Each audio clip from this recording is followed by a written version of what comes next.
বলছে 0.369 সংখ্যাটি সামান্য ভগ্নাংশে প্রকাশিত করতে বলছে।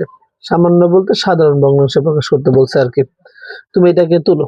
3 এবং 9 এর উপর পৌনঃপুনিক, তার মানে মাঝখানে একটা পৌনঃপুনিক নাই, তার মানে 3টার উপর পৌনঃপুনিক আছে।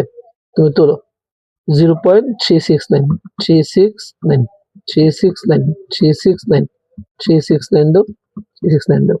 দেখবে এইখানে একটা তীর চিহ্ন এসে পড়ছে না, আর দেওয়ার দরকার নাই, এই কলে চাপ দাও। দেখো কত আসছে 41/111, 41/111। এই যে ঘ নম্বরটা সঠিক। বলছে 0.369 সংখ্যাটি সামান্য ভগ্নাংশে প্রকাশিত করতে বলছে। সামান্য বলতে সাধারণ ভগ্নাংশে প্রকাশ করতে বলছে আর কি। তুমি এটাকে তুলো। 3 এবং 9 এর উপর পৌনঃপুনিক, তার মানে মাঝখানে একটা পৌনঃপুনিক নাই, তার মানে 3টার উপর পৌনঃপুনিক আছে।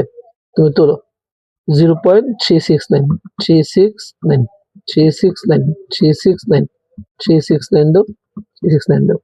দেখবে এইখানে একটা তীর চিহ্ন এসে পড়ছে না, আর দেওয়ার দরকার নাই, এই কলে চাপ দাও। দেখো কত আসছে 41/111, 41/111। এই যে ঘ নম্বরটা সঠিক।